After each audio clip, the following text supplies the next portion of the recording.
Yo, what's up mga kaps? It's another SB19 Pablo video. So kagaya ng sinabi ko sa inyo last time, most of our videos si Pablo yung magiging gagawa natin ng content or ng reaction video. Since yun nga, gusto kong iaalay itong month of September na to kay Pablo dahil birthday niya. But anyway, no, magkakaroon pa rin naman tayo ng mga ibang videos of SB19 sooner, no? Siyempre sisingit-singitan pa din natin yan, pero more on focus tayo kay Pablo. So yun, kung may mga gusto po kayong i-suggest na video for Pablo, no, nagawa natin ng video or nagawa natin ng content, i-comment nyo lang po dyan sa baba. But again, no, this time habang nagsasalita ako dito, nandiyan po kami sa live chat, no. Kung gusto niyo pong sumali sa amin, makipag-chikahan, makipag-kwentuhan, nandiyan po kami sa live chat ng ating mga caps, no. So kung gusto niyo rin po maging member nitong channel, no, click nyo lang po yung sa home natin and then join para maging member po kayo nitong channel. At lalabas po natin yung mga cover natin doon, or minsan magkakaroon po tayo ng mga singing moments po doon of SB19, or parang ibig sabihin karaoke moments for SB19, at doon lang po yung lalabas sa membership only natin. So yun mga kaps, hindi ko na ito patatagalin. Itong video natin for today ay yung mga vlogs ni Pablo, no, yung silaban mo ng mitya and di bale ng pagong kaysa matching. So para sa akin, the silaban mo ng mitya is parang i-start mo na kung ano mga bagay na gusto mong gawin ngayon, and then di bali ba ng pagong kaysa matching is it was pertaining siguro na hindi baling mabagal ang mga proseso mo sa buhay kaysa naman nagmamadali ka tapos uulit ka lang din tapos wala ring mangyayari kasi hindi naman okay. So hindi baling dahan-dahan yung proseso, basta sigurado yung ginagawa mo sa isang bagay. So yun mga kaps, hindi ko na ito patatagalin, no. Hopefully, no, samahan niyo po ako for this video. Samahan niyo ako ngayong buwan at sa mga susunod pa natin journey for SB19. So yun, simulan na natin. Hello everyone, ako nga pala si Pablo and welcome to my channel. Boom!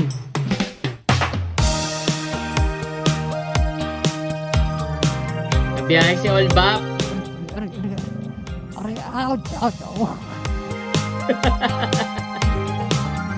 Ba't ka kasi sa lubak? Grabe, ganda dito.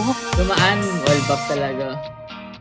Start now. Yan sasabi ko sa inyo, start now. Kailan pa? So ngayong araw na to, I will be hitting the road with a message that's close to my heart, and that is, start now. Sa kahit anong bagay pa yan, whether it's trying a new path, or gusto mo na mag-resign kasi mag-change ka ng career, or may gusto kong gawin for a very long time pero hindi mo pa rin nagagawa. Yung ride natin today, we will talk about taking that first step. Kasi yun naman yung pinakamahalaga, yung unang hakbang. So simulan na natin. Right on! Alright! Araw na to, Let's start tayo that! sa Baler. Medyo mahaba. Grabe, mahaba naman ang biyahe niya. Pero pupunta Baler. tayong Baler kasi may music video shoot si Justin De Jos ng kanyang panibagong single. Pero bago tayo pumunta doon, pupunta muna tayong Suzuki Grabe na siya lang mag-isa babiyahe mula dyan, papuntang Baler. No. Bike Libis. Kasi nabalitaan ko, sa July 1 daw, no plate, no travel na. Kailangan ko muna makuha ang aking plate number kasi medyo magtatagal tayo dun sa Baler. Let's go to Libis. 23 minutes, my God! Perfect! Let's go, all back. Grabe, ang init na Let's niyan. ride! Baby na, my God! Oo nga, di ba? Tanghali na. Yeah. So, para sa mga hindi nakakaalam, ito po ang first official vlog Ni Olbap. ni Olbap. Sabi na eh. Sa totoo lang, ang daming beses ko na mag-attempt mag-vlog. As in, sobrang dami na. Kaso nga lang, medyo hindi kasi ako nasasatisfy sa output ko. Medyo ganun kasi ako. Kapag hindi ako nagagandan sa output ko, hindi ko talaga ilalabas kahit anong mangyari. Pero I think magandang practice din yun sa akin. Kasi sa totoo lang, feeling ko lang din, ang dami kong excuses tsaka nuisance pagdating sa pagbablog. Una-una sa lahat, kahit ang dami na naming beses humarap sa camera, sobrang nagki-cringe pa rin ako kapag humaharap ako sa camera tapos nagkukwento. Cringe, my God! Ayan. Ramdam ko si Pablo dito sa sinasabi niya. Kasi nung nag-uumpisa ako, actually hanggang ngayon, naiilang ako pag nagsasalita ako sa harap nyo. Kasi minsan may hindi ko masabi yung mga dapat kong sabihin. So, parang nai-invalid na ano yung ginagawa ko. Parang pagtapos ng video, ay, parang mali yung sinabi ko. Parang ganon. So, yun. Lalo na pag kinukwento ko yung sarili kong storya, tapos pinapakinggan ko yung sarili ko, so kung nakikinig ako, isa yun sa mga dahilan kung bakit hindi ko lagi napagpapatuloy yung vlog. Number 2, hindi rin kasi ako maalam sa pagbablog. Hindi ko naman kasi alam yung mga camera angles, yung tamang lapat ng audio, setup. Parehas talaga tayo, Pablo. Naka-helmet ako. So kung naka-helmet ako, medyo muffled yung sound or mga ganong bagay ba, yung lighting, yung tamang setup. Parang lahat medyo sinisit ako. Syempre, dahil doon, hindi ako nakakapaglawas ng vlog kasi nga hindi ako nasa-satisfy. Yung nakalas na dahilan kung bakit siguro hindi ako makapag-vlog na maayos kasi kino-compare ko yung sarili ko sa iba. Sobrang hilig ko manood ng ng mga motovlog, kahit anong vlog actually. Sobrang tagal ko na gusto mag-vlog ever since. Pero ang dami kong excuses, ang dami kong reklamo. Ang totoo naman dyan, lahat ng eksperto nagdaan sa pagiging beginner. Correct. Kumbaga, there's always room for improvement and development pagdating sa lahat ng ginagawa mo. Arik-arik. Lamog. Ayan, lamog ang puwit. Yung mga kalamog. Ayan, mga kalamog na ang tawag sa inyo. Ito pala yon, yung pinagsimulan ng lamog. Malalamog talaga ang puwitan mo dito kahit sa lugar sa Manila. Pilipinas. Akala ko sa Manila lang eh. Techly Beast. Here I come. Butata. So that was isa sa mga favorite song ko of Pablo is Butata. Ang lakas niya magpa-boost, no? Ang lakas maka-hype, no? That song. Okay, tuloy natin. Fort Levis. Here. Sige, mamaya na ulit tayo mag-usap. Sa wakas, nakuha ko na ang aking plaka. Layo pala na pupuntahan. My God! Kala ko 4 hours lang. Yun pala ay 6 hours. My God. Grabe, 6 hours yung biyahe niya. Tapos siya lang mag-isa. Tapos ang init. Ay. That's it right. Ay, grabe. Ang Baler. traffic, man. No, might be possible. Gabi na yung dating niya dyan. Eto na naman sa EDSA Kaban. Kaban! What I'm riding on.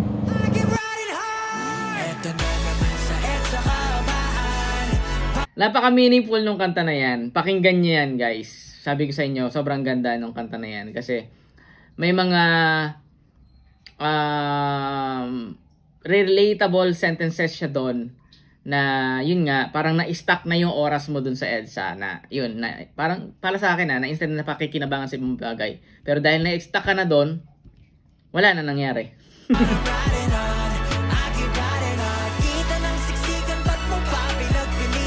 Yeah! Pagas na siya. Okay. Stopover siguro to. So yun o, nandito tayo sa first stopover. Pahinga lang saglit. Grabe ang init. Init eh. Sa totoo lang, sobrang hesitant pa rin ako going through. Kasi habang bumabiyahe ako, iniisip ko kung ano kalalabasan ng mga bagay-bagay. Tsaka kanina habang nagbibiyahe ako, sobrang na-awkward din ako habang nagsasalita. Hindi ko alam kung hindi lang ba talaga ako sanay or dahil iniisip ko palagi yung goal ko. Minsan kasi kapag masyado ako, sobrang na-awkward din ako habang nagsasalita. Hindi ko alam kung hindi lang ba talaga ako sanay or dahil iniisip ko palagi yung goal ko. Minsan kasi kapag masyado kang focus sa goal, nade-derail ka din. I-breakdown mo. Huwag mo masyadong isipin yung goal, but isipin mo kung paano ako magsisimula. Tapos step by step, as you progress, dun mo na isa-isahin or alamin kung ano yung mga pwede mong gawin. Siguro yun yung dahilan kung bakit nahirapan ako so may bago na naman tayong idea kung paano tayo magpa-plan ahead. Kasi kapag sumasayaw ka, sabay-sabay gumagalaw yung katawan mo. Para ako, parang aalamin ko muna yung step sa paa, tapos aalamin ko sa kamay. Ganun ako nag-aaral. Mahirap talaga matanggal yung fear ng unknown.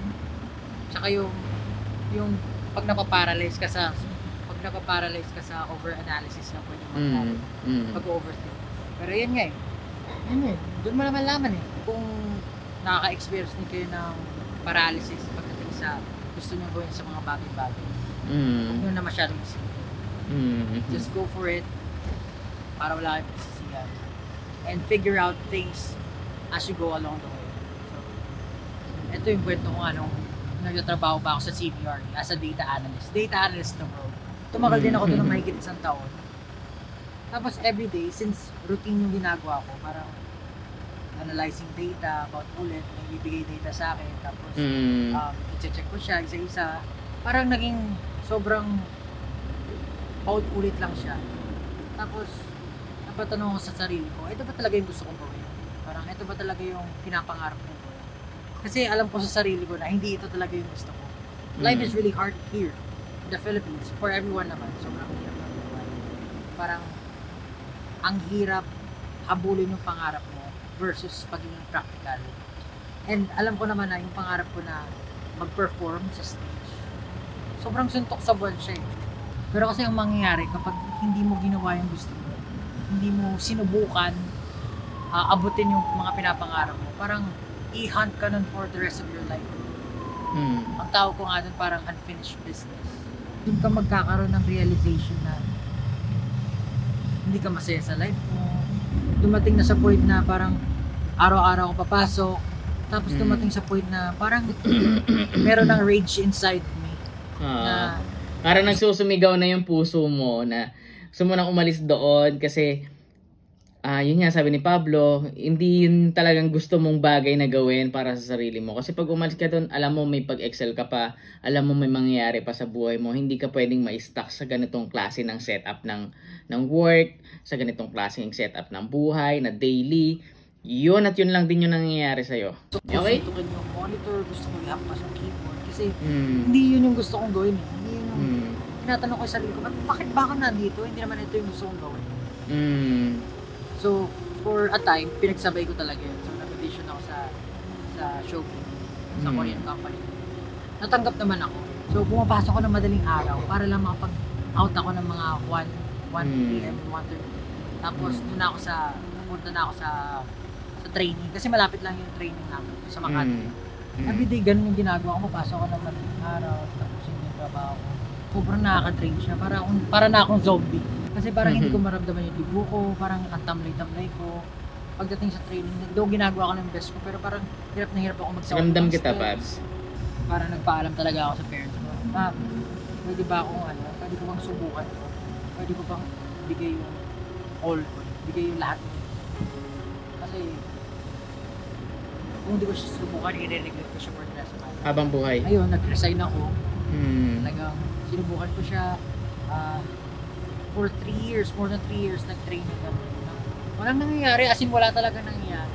Meron ng pagsisisi. Sobrang na-depress ako nun kasi parang nasayang yung 3 taon ko. Ako na wala akong nakikita. Plus, nung nagtatrabaho ako, kumuha pa ako ng hulugan na bahay for the family. So parang, sabi ko, maling-mali yung decision ko, maling yung ginawa ko, sisi ako, parang I feel. At somehow, no, at some point, yung mga maling bagay or mga maling desisyon natin sa buhay is hindi natin alam yun pala yung mga ways na para mas maging tama tayo. Kasi sa mga susunod nating galaw, ay hindi ko na gagawin yan or hindi ko na susubukan pang ulitin yung mga bagay na yun. Diba? So, it's a learning part of our lives.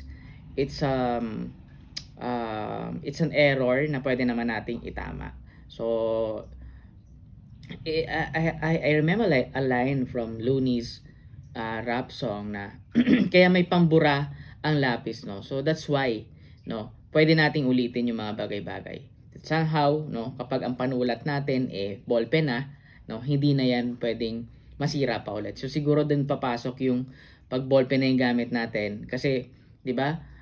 Nung during our younger years, ang ginagamit sa school natin ay yung mga lapis, 'di ba? Na meron pambura, which is alam natin na nung mga bata pa tayo, maraming mga errors na darating sa atin. But somehow, habang tumatanda tayo, nagkakaroon tayo ng progress, nagkakaroon tayo ng isip. Ballpen na yung ginagamit natin. Kasi alam natin na mas less na yung error na pwede nating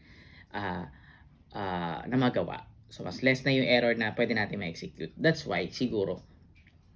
Ganon. I felt my family, parang ganun yung na-feel ko. Pero, mabuti talaga si Lord. Mabuti si God. talagang yung hardship namin nag-pay off na SB9. Mm. And hanggang ngayon, mahal na mahal kami ng mga tao, mahal na mahal kami lahat sa susunod sa amin. Nakapasasalamat ko sa Lord kasi syempre, unang-una sa lahat ng blessings galing sa akin. Mm. Nakapasasalamat ko kasi parang hindi nag-give up sa akin mga tao sa kanya. Hindi rin ako nag-give up. Kasi hindi mo naman talaga malalaman kapag hindi mo sinubukan. Mm. For me, everyone's bound to succeed. Siguro sa timing magkakataon. Timing kung kailan mo makakamit yung goal. Pinakamahalaga lang talaga, sumubok ka. Gawin mo yung best mo. At pag sinubukan mo na siya, gawin mo yung best mo, ibigay mo yung lahat.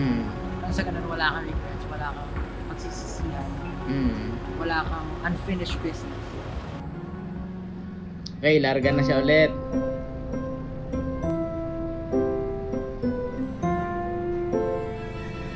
Sabi nga nila, it's not about the destination. It's the journey. Kahit pa sabihin na meron kayong objective, ma-enjoy nyo yung journey nyo. Kasi dyan nyo mamimit yung mga true friends nyo. Dyan kayo makakabuo ng mga memories, syempre. So, don't forget to enjoy little things. Kapag masyado tayong nakafocus sa objective o sa goal natin, nakakalimutan natin yung mga taong tumulong sa atin. Parang feeling natin, tayo lang yung dahilan kung bakit natin naabot yung mga bagay-bagay. When in fact, we wouldn't be able to make it without the friends, without the people supporting us. More than the objective, ang pinakamahalaga yung treasures na matatagpuan mo along the way. Wait! Sakit sa puwet. Wait! Sakit sa puwet. Ba't kaya? Baka malambot ko lang. Pero binombahan ko naman to eh. Binombahan ko to bago umalis. Awit naman. Tigas naman. Okay naman. Sagad na yung preload eh. Nakawan na eh. Sagad na to eh. Nangyari, tumigas. Baka tumigas nga lang talaga yung shocks nito. Kasi init lamig. Yan, kung kayo magdadrive kayo, check nyo lagi, lalo na pag long drive, low bagets, yung battery, yung lights, yung oil, yung water, yung brakes, yung air. Ano ba? Low bagets, yung gas, syempre gas. Yung engine, tires, gano'n. Lastly, yung self nyo. Dapat responsible riders din kayo. Kasi, syempre, lahat tayo nag-share sa kalsada, so dapat lahat tayo maingat. Mahaba pa ang ating gabiyahihin. Pero, for those who would like to also do motovlogging, bago kayo mag-ride, i-check nyo maigi yung sarili nyo. Ako personally, katulad ng sinabi ko, kahit kanina, kahit malayo o malapit, nag-helmet ako. Sarap ng biyahe, buti na lang di umulan. Nakakabahan ako kanina, baka umulan eh. Napaka-hassle pag babiyahe ka. Kamusta na kaya si na Justin? Maganda na naman kalalabasan yan kasi magagaling yung kasama ni Justin. Perfect! Lumagpas sa atas Pablo. Di ba pala? Kayo, kung may mga storya kayo, comment nyo. Kung meron din kayo mga storya, kakaibang storya sa journey nyo. Kakaibang stories. Pablo's kakaibang stories. Galing. Featuring the story of haba ng biyahe niyo.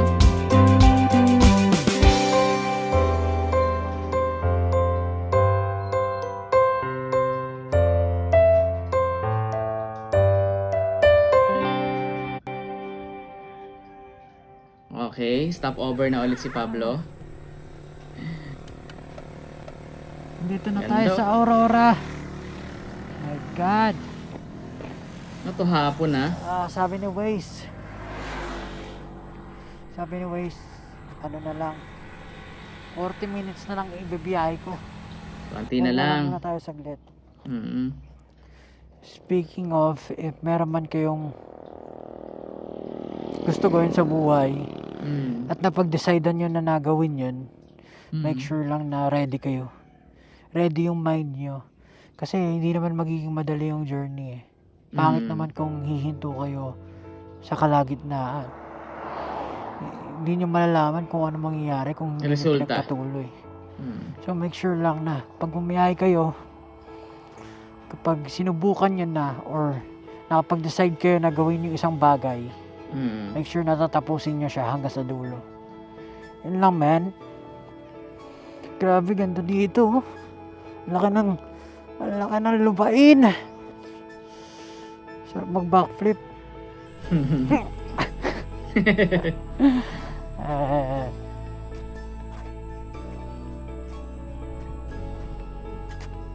So, nasa gitna, walang katao-tao. Walang katao-tao. Nagkalabaw dun, Medyo malapit na tayo, 40 minutes na lang. Sabi ni Waze, konting-konti na lang. Yes! Tara, biyahe na ulit tayo. Let's go. Yung drive na yan? 6 hours, tas wala kang kasama. May dala rin siyang drone.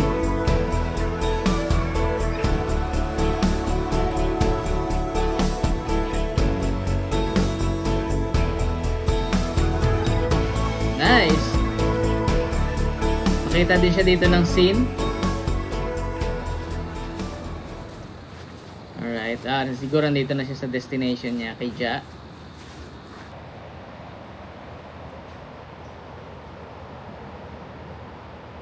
Anong ano to? Ano kaya tong shoot ni Ja?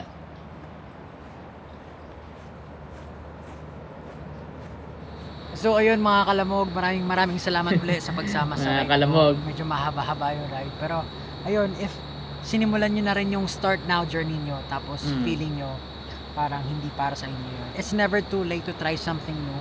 And lahat naman ng ginawa nyo dun sa mga naunang start now journey nyo, pwede nyo siyang magamit para ma-improve yung sarili nyo dun sa panibago nyo gagawin. And syempre, hindi naman siya sayang kasi those are experiences and memories na nagawa. Syempre, along the way, nami-meet nyo rin yung mga soulmate nyo, nami-meet nyo yung mga friends nyo.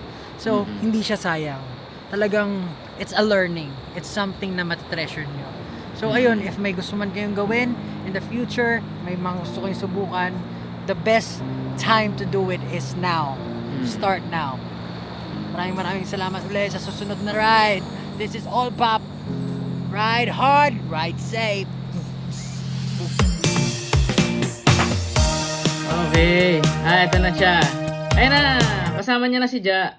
Ayan. What a word of wisdom, no, from Pablo. Talagang mapare-realize ka, no, sa mga sinasabi nitong taong to. So that's why marami talagang mga nag-a-admire din kay Pablo. That's why isa tayo sa mga hotdog. So shout out sa mga hotdog natin dyan. Mga hotdog tuloy. Mga ka-hotdogs natin, no? Yay, grabe.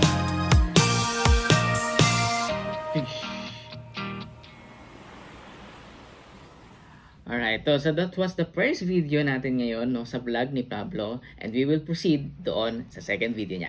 This is the second video, di bali ng pagong kaysa matching. Okay? Tuloy natin. Natin just take it naman. Chichin! Oh, may pagano'n mo.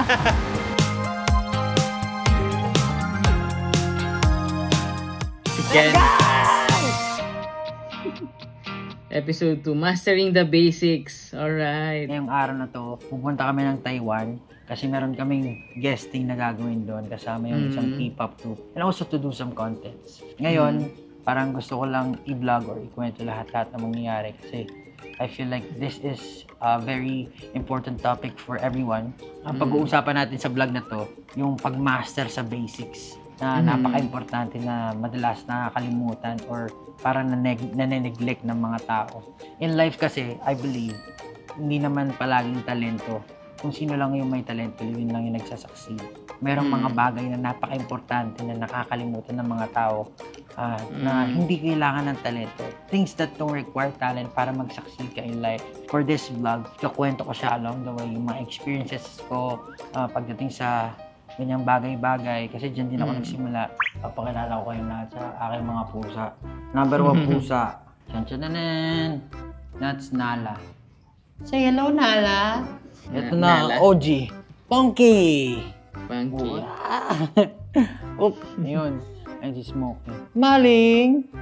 Say hi! Kit. Hello. Ang dami niyang alaga. Si Gollum. Gollum. Huwag ka matakot, baliw. Shadow, say hi. Hi, Shadow. Nikita. Hello, Jumbo. Ang dami niyang pusa pala. Ay, Smokey. Kamukha niya si Nala. Si Tofa pala. Wala, ayun. Ini-scratch yung ano. Very good. O, sige, scratch mo pa. Si Tofa. Yan. Nakakatuwa yung mga pusa na nakakatuwa yan sa yung mga cats. Also, mga dogs din, no, talagang nakakapagpawala minsan ng pagod. So, biyahe na to nila to airport. Ito yung lounge na pinag-stayan namin. Parang ata to ni LeBron James. Si Wembanyama. Pero grabe yung disiplina niya mga players na yan. Para maging player sila ng NBA, ang titindi talaga. Even diet, exercise, napakalupit. Pero it takes a lot of dedication, time, and effort pagdating dun sa ginagawa nila. Sobrang very commendable. Speaking of time, di ba, katulad nga na sinabi ko kanina, iniisip ng mga tao, palaging talento yung kailangan para maging successful ka. Pero it's not. Ang pinakamahalaga sa lahat is yung mga basics. Doon mo makikita yung attitude ng isang tao towards something that he is doing. Tapos doon din malalaman yung longevity. Para magtagal ka sa isang karera na gusto mong tahakin, dapat meron kang pundasyon na matindi. Isa sa mga talagang ina-highlight ko sa mga basics of basics is yung punctuality. Personal and professional setting, napakahalaga ng punctuality. Pag may mga ganap kami, ang ginagawa ko, nag-a-alarm ako. Pero isang beses lang ako nag-a-alarm. Tapos madalas, nauunahan ko pa yung alarm ko bago siya tumunog.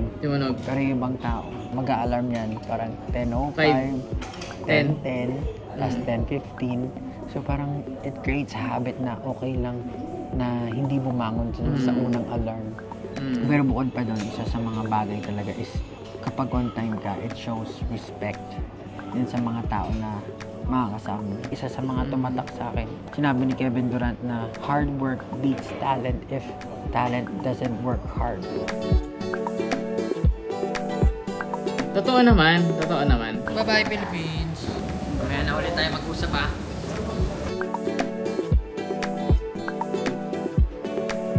Josh. Wow, what is that? Isa sa mga basics talaga pagdating sa mga bagay-bagay is yung work ethic and effort na binibigay mo towards something that you really want to achieve. Makita mo ba yung mga athlete talagang hours of training? Siyempre, kailangan dyan, may kasama dyan proper diet, you sleep, and all, parang lahat measure for you to be able to ma-optimize lahat. Ako personally, sa SB, ako yung mabagal kumuha ng dance steps. Kasi sa totoo lang, hindi naman talaga ako dancer. Pero since I got in this kind of industry, I had to step up sa pagsasayaw.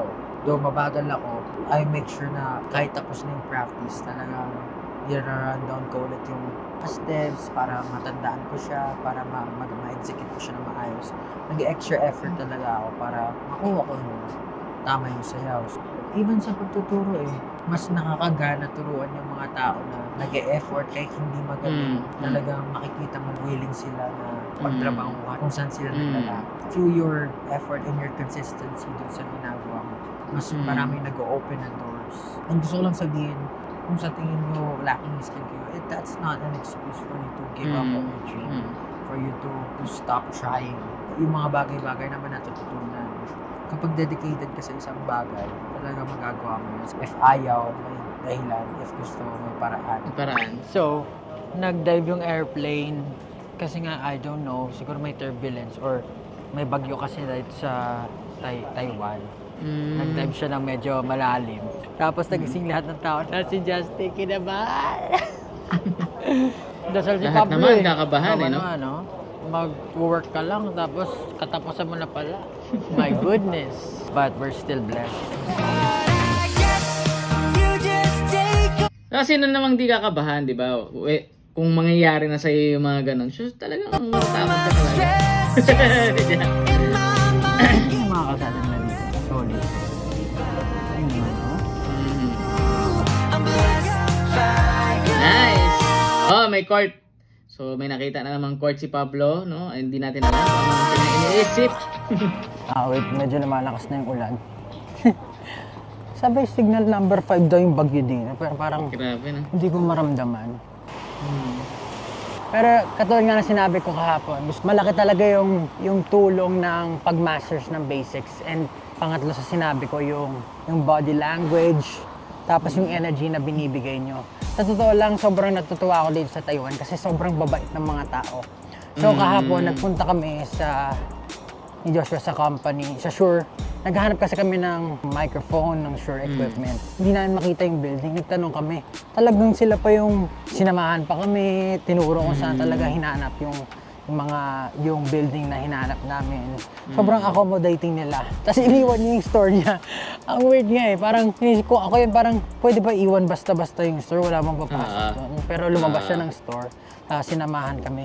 Yung energy o yung positive energy na binibigay mo sa tao, tsaka yung kung paano ka umasta sa harap ng mga tao, malaki talaga yung tulong niyan para iba yung impression na maibibigay niyan sa'yo pagdating sa, let's say you have a positive energy, tas meron kang maganda yung asal mo, yung asta mo sa paligid.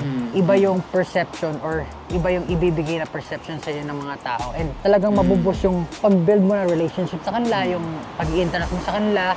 Siguro in a way, kung ikaw yung leader ng group, parang mas madali mo silang may instruct kasi they trust you or they feel comfortable with you. So, yun talaga isa sa mga bagay na kailangan i-master ng mga tao pagdating sa buhay-buhay. Dalawa pa sa mga basic things na kailangan mo i-master. Yung passion, tsaka yung going extra mile ba. Kasi, syempre, passion talaga yung nagdadrive sa atin gawin yung mga bagay-bagay eh. Kapag matindi yung passion mo for something and yung commitment mo dun sa bagay na yun, parang hindi ka mapapagod. Actually, hindi ka mapapagod kapag alam mong mahal mo yung mga bagay-bagay na ginagawa mo at para yun sa sarili mo. Go extra. Nagagawa mo yung mga bagay-bagay and you're able to do more. In that kind of practice, mas nag-i-improve yung sarili mo, mas nade-develop ka. Diba, gusto ko talagang course na kunin nung college ako is conservatory in music. Siguro given the circumstances that we had at that time, hindi ko siya nakuha or I wasn't able to take that course. Pero I was led to studying English, which taught me a lot of things pagdating sa writing, creative writing. So, ngayon nagagamit ko siya, 'di ba? It's a blessing in disguise na nagagamit ko siya sa pagsusulat ng mga kanta. Trust the process.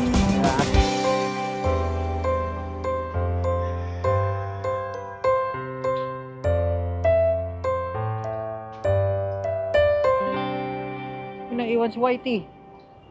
U-bike. Pagkalabayo! What's up everyone? So day 3 na namin dito sa Taiwan. Actually naka-ayos na ako kasi may pupuntahan kami. And kita nyo naman outfit ko. Mala kimono yung suot ni Pablo.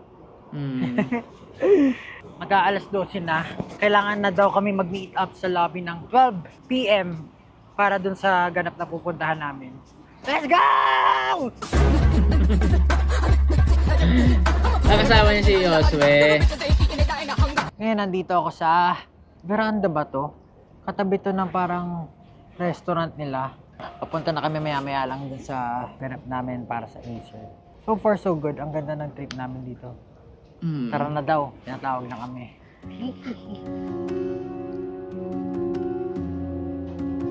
Sobrang surreal pa rin ang feeling na meron mga international fans kami nakakahalubilo. We never even expect or never even imagine na magkakaroon kami ng international fans. Pagdating dito sa Latin, may mga nakaabang din na Taiwanese fans and meron talaga silang dalang mga parang papel siya pero yung likod niya parang karton.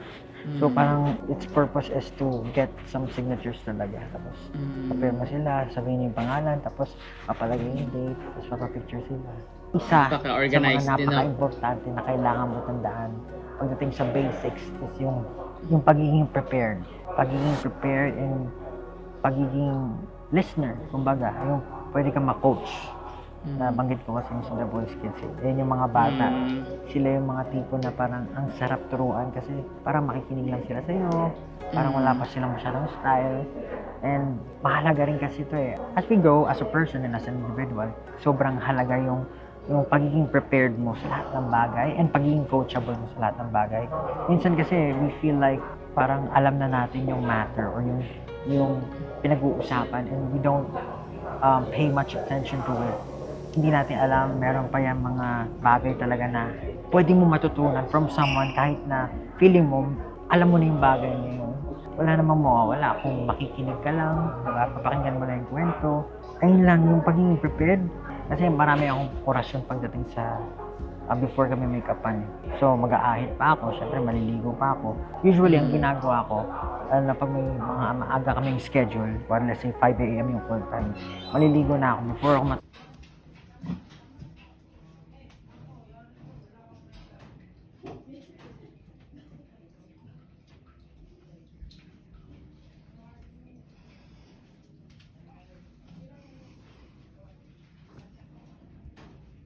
tulog.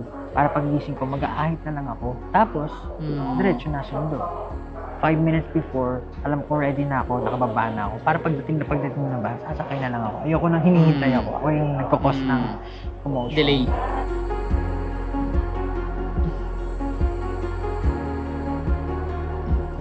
In regards to listening pala, hindi lang siya basta pakikinig. Dapat active listening. You're also analyzing kung ano yung sinasabi.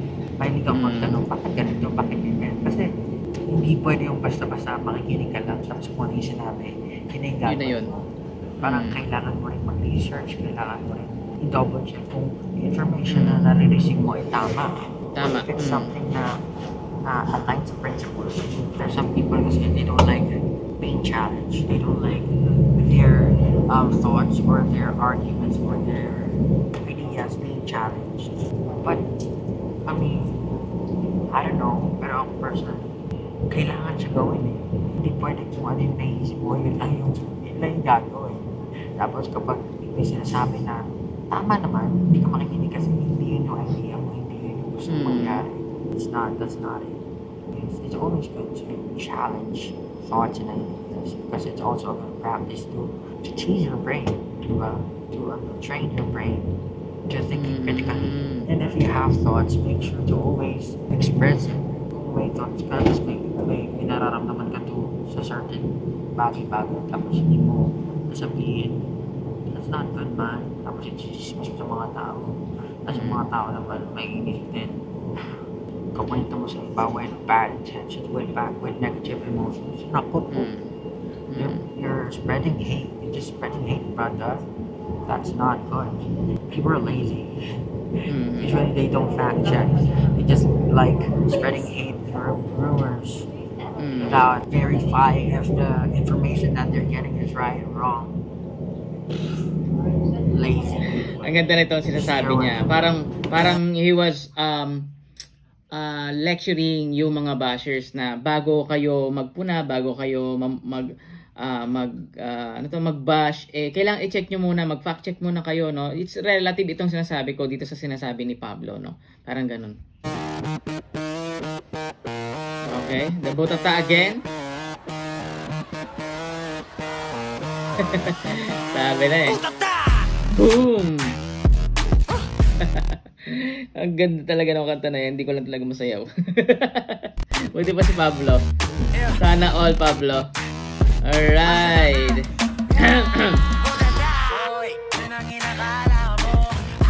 Nice. Tagal na nitong vlog na to, no? Kasi, di ba may recent din, ano yung event nila dito sa Taiwan? So, yun po, no? Kakabalik lang po namin dito sa hotel. Sobrang haba ng araw. This is our 5th day. Hindi ko muna binlog yung buong araw kasi gusto ko mag-focus dun sa gagawin sana. And this is our first time here in Taiwan. So, gusto ko rin makita yung processes na ginagawa nila dito pagdating dun sa performance ng mga pop groups dito. Ang ganda, ang galing. Nakakatuwa lang kasi parang, I don't know if it's the same practice sa Korea, pero ang ginagawa nila is parang meron pa silang one day for the rehearsals ng mga cameras. First thing namin, may mga name tags kami para kasi itataas namin yung kamay namin para makita nila kung sino yung kakanta, para masundan nila ng camera. Tapos yung sunod nun, second take is yung wide shot naman. Meron naman yung crane. Tapos Meron naman Galing, yung close-up shot, tapos meron Very din yung systematic handheld. Kumpleto din lahat ng yung shots if ever Taiwan kailanganin pagdating sa mga ganito. ng pangsalo dun sa pinaka magiging show kinabukasan na live. Ang babait din ng mga pop groups kasi parang meron din iba-iba, meron galing from Korea, nakamit din kami ng galing from Japan, so iba-iba rin sila pala ng ethnicity. Pero ang pinaka nakakatuwa dun, parang meron talagang culture or may system para sa ganong klase ng mga pop groups. Yung mga pop groups na yun, I know for sure, mas puspusan siguro yung pagpapractice nila. Kailangan kumpleto ka eh. And more than anything else, yung pinakamahalaga rin yung attitude talaga towards what you're doing. Nandyan yung mga skills, magaling ka kumanta, magaling ka sumayaw, magaling ka sa lahat. Pero if you don't have the right mind and attitude towards the thing that you're doing, hindi ka magkakaroon ng longevity pagdating dun sa ginagawa mo. And for sure, if you really love what you're doing, syempre gusto mo, tumagal ka dun sa industry, tumagal ka dun sa ginagawa mo. Naaalala ko yung nagsisimula pa lang kami na parang very eager kami sa lahat ng ginagawa namin. Pagdating sa challenges, talagang pinag-iisipan namin yung mga gusto namin gawin para may pakita yung skills. Kailangan talaga masterin yung basics. Yung iba kasi parang may direkta na agad sa gantong bagay. Pero kung gusto mo talaga tumagal sa ginagawa mo, yung pinakamahalaga, masterin mo yung basics kasi yun yung magpapatatag ng pundasyon mo. For sure, kayo rin, marami kayong gustong subukan. Pero wag niyo i-skip yung basics. Kailangan yung i-master yan. Sana nagustuhan niyo yung episode ngayon. Hanggang sa susunod natin na vlog. Ride hard, ride safe. Ay, mali. Ride hard, ride safe. Boom. Anong ginawa ko dati? Ride hard, ride safe. Ride hard, ride safe. Boom. Okay. So thank you for this, Pablo. Ang dami kong natutunan dito sa vlog na to. Nag-enjoy ako Sir Pablo. Ang galing lang, ang galing. Ay! Oh my goodness!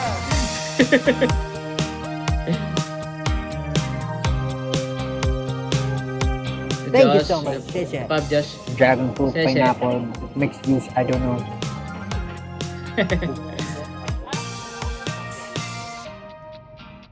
Alright, no, that was fun and very inspiring. At may naituro na naman sa atin si Pablo, no, na magagamit natin in the future. So, yun, no, maraming salamat sa inyo mga Kaps. It's another episode of SB19 Pablo Videos, yung kanyang vlog which is si laban mo ng Micha, and yung isa is okay lang. Ano to? Di bali ng pagong kaysa matching, no? Grabe yung mga words dito ni Pablo, ng mga realization, which is sobra talaga makakatulong para sa mga katulad natin. Although sabi ko nga may mga relate ako na feeling ko ako si Pablo kasi may mga ganong same scenario lang din ako sa kanya. So yun mga Kaps, maraming salamat sa inyo. So kung hindi pa kayo naka-subscribe dito sa channel, bibigyan ko po kayo ng ilang segundo para mag-subscribe. Okay? And yun, no, kung gusto nyo ng mga update, no, para dito sa channel na to, pindutin nyo lang po yung notification bell para yun, ma-update kayo dito sa channel. And sa mga bago pang po dito sa ating channel, ako po si Miggy Boy. And yun, no, for this month, sabi ko nga po, ang videos natin ay more focus on Pablo, SB19 Pablo. But aside from that, magkakaroon pa rin naman tayo ng mga ibang videos dito sa channel. So yun, maraming salamat sa inyo mga Kaps. Kita-kits po tayo sa susunod na video, no? Ingat po kayo palagi, and God bless.